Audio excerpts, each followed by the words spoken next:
Hey Lewis, here we are 2 weeks before Kona, less than 2 weeks before Kona. And this will be our last interview before the big race. And you had a great race at the 70.3, so tell me about that.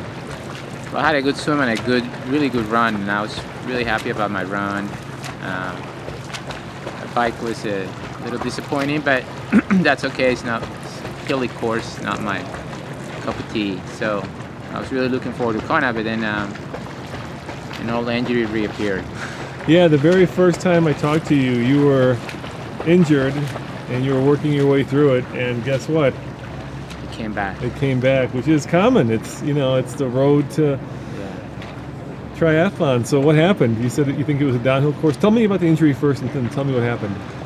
Well, the race went well, everything was fine, but when I first got injured a year ago, it was after a 5-miler, which was a lot of downhill. And guess what Las Vegas is? A lot of downhill? A lot of downhill. A lot of uphill too, but a lot of downhill. So I finally figured out, thinking about it all, that the issue is it's my talus, which is a bone on your ankle that gets jammed. And when it gets jammed, it prevents your dorsiflexion, basically your ankle to bend, so that when you run, your calf doesn't have to stretch so much, but when it doesn't bend, then your calf has to make up for it. And basically that's what happened first time I went out running after Las Vegas. I pulled my calf again. So now you haven't run at all? I ran 11 miles in the past 20 days. So were you thinking you'll run the Kona Marathon, or you think you're going to walk it? You go through the whole gamut. I don't want to do it. I did Kona injured one time already, and I probably walked 3/4 of it. So you've been there? I've done it. Yeah. And it's not fun. No, walking through a lava field in the blazing sun. If you had a lot of people to walk with, maybe. But what happens is you're fast, so everybody's running past you. Everybody's running past me, and everybody's really encouraging, but it gets old after a while. Like how many times can you hear, "Oh, you can do it. You're doing great. You're looking good." Yeah, so they think you're burned up. You're blown, but you're really injured. So, but you need to put a sign on your back. Yeah. My calf hurts. My calf hurts. Yeah. So. Not bonked. No, I haven't bonked. I didn't drop my nutrition. But I guess you have to walk with me for a while. Yeah, you have to do it. You said you're gonna do it for your kids. I think I have 2 kids, and my lesson to them has always been do the best you can. Is there any chance you could run by that time? I mean, you still have 10 days basically to get, a little healed up, or is it one of these things that takes months to really recover from? I think I can probably run by then, but I think but I wouldn't be able to run 26. I'd just be able to run some and potentially not if my foot's adjusted correctly. Then just run, but I wouldn't be able to, try to go fast or anything. I think the other thing about Kona is you work so hard to get there. Age group athletes work so hard to get there that even the chance to walk it is, I think you were telling me that, you said millions of people want to do that race. So what's the point of pulling out when I have the opportunity to do it? And like I always tell my athletes, you just never know what's going to happen. I might be whining right now about walking it, but 10 years from now, I'll be like, oh. It was the best race of my life. Yeah. And speaking of which, how many Mark Allen athletes are going to be racing? 32. 32, that's a great number. Yeah. And are any in contention for age group wins, you think? Yeah, we have a couple of guys that are pretty good that have already placed with us before. Steven Smith in 60 to 64 and Roger Walker in 50 to 54, which is my age group. And you never know, There's always people that are potentially, peaking at the right time, and hopefully we give them the right tips and they pace themselves, and All right, so what is your best tip to all the people racing? Best tip is don't race it until you're probably 60 miles, 70 miles into the bike. So really just take it easy the first almost half of the race. Yeah, you have to be within yourself, aerobic, don't race, which is Hard. really hard to do. Yeah, especially because Kona. because people, most of the people are just going hard. They're treating it like a half Ironman, and if you just let them go a little bit, give them a little room, stay within yourself, then you start catching people later. That's when you know you're racing it well. If you go to Kona and a lot of people are passing you early, and then later on you're passing them, that means that you're racing it right. All right, I have to ask. We're going to talk about the men and the women professionals with, just under 2 weeks left to go. Give me your top three. Men. Let's start with men.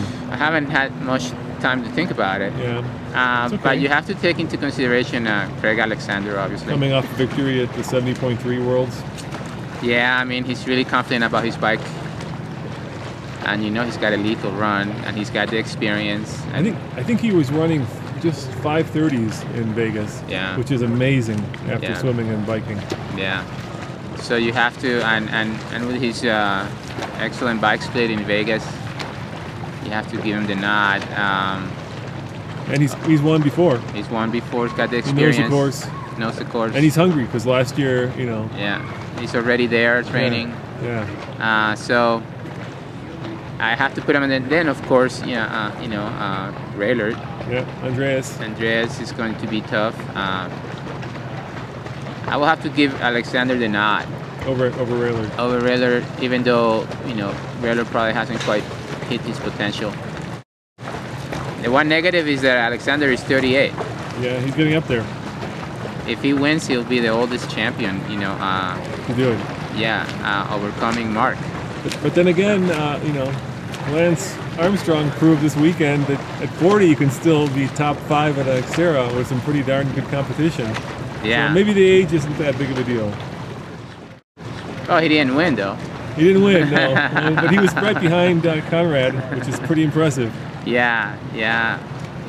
All right, I heard through the grapevine that somebody asked him if he had fun, and he said no. No, he tweeted that. He said it was. He did? fun. He tweeted that? Yeah. Yeah, so I don't think he's coming back. All right, so we have Craig on the top step. We've got Andreas Raylard, number 2. How about number 3? We'll give it to somebody American, maybe a local boy. What do you think of T.O.? Tim O'Donnell? Yeah. I don't think so. You don't think so? You think he's too early? First timer. Yeah. I don't know how to explain it, but I just don't get the right feel. Andy Potts, another local boy out of Colorado Springs. No. Always leads out of the water and then. Yeah, but for some reason, I think they're just no. I just don't get the feel. I don't know how to explain. I don't get the feel that they're like. Chris Lieto, not a local, but Kona caliber. Chris Lieto, obviously, he's done well before. Yeah. If I had to put the best American would probably be Chris Lieto, just because he's being close to it. He knows what he needs to change. Maybe he can learn a few more lessons and get in there. All right. So let's go to the women. Obviously, everybody's money would have been on Chrissy Wellington until yesterday, where she had a pretty serious bike crash. She tweeted some photos today of that crash, and it looks like she's got some pretty deep contusions, some pretty bad bruises. Yeah. And as much as that girl is made of iron, this is the hardest race of the year, and you've got everybody who's training for that day. So, that's going to have to slow her down. Yeah. It's going to have to slow her down. Even though she said she's going to be at the starting line, it's going to have to slow her down. I'm going to give Mirinda the nod because of that, yeah? Not so much because of that, but one of the most difficult things to do is to have speed when you train for an Ironman. Yeah. And Mirinda just flew in that Olympic distance race in IV. Yeah, it's incredible. So that kind of speed put together with some good endurance training, which she knows how to do, I think that's going to be pretty hard to beat. And then if you add, Chrissy didn't do it last year, just crashed. She's probably going to have to stay out of the water. Oh yeah. I don't know. I'm just going to go Mirinda. I mean, anything is possible. How about Julie? She's had some issues, boy. She doesn't seem to have very much luck this year in terms of her kind of nutrition. She's been having some hard races. Really? Yeah. I mean, the only way Julie can win is doing it like Norman did it. You know, just have a huge lead off the bike.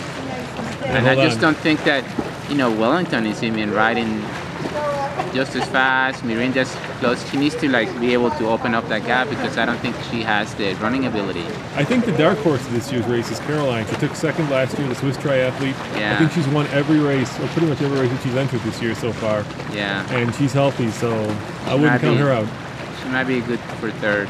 Yeah. So Yeah. it would be Chrissy, Miranda, and Caroline. Yeah. Those three are going to be the ones that are. If Chrissy can, you know, wrap her head around the fact that she's hurt. It's hard to race. It's hard to race when you're injured. It's hard to race at your at 100%. My biggest concern with Chrissy would be like, yeah, you have the road rash, but when you crash, there's your neck. Oh yeah. You don't feel that until a couple of days later. Yeah, it's like a car crash. You've got all, you know, your body's taking a huge blow. Yeah. It's the battering that it takes. Yeah. So, you know, the question is, can she? It's like it's like her body's like finely tuned like a Ferrari. Yeah. And you put that thing out of tune, it's hard to get it back to that point in 10 days. So. Yeah, she needs to see somebody that's going to adjust her, check her neck, check her shoulders, check. Yeah, and then I don't know. I was looking at the picture of her elbow. I think she goes to my chiropractor. Does she? Yeah. That might help. Yeah. I was looking at the pictures of the elbow, and elbow injuries are always tough. So. Yeah. Yeah, especially in the swim. I mean, once you get on the bike and on the run, you can live with it. But in the swim. Yeah. All right, Louis. Well, good luck. Thank you. Yeah, we'll be following you. All right. You guys want to check out Louis, his blogging at Mark Allen Online? Yeah, I'm gonna blog probably starting this week about what's happening, and of course, check out Every Man Try. We'll keep you up to date.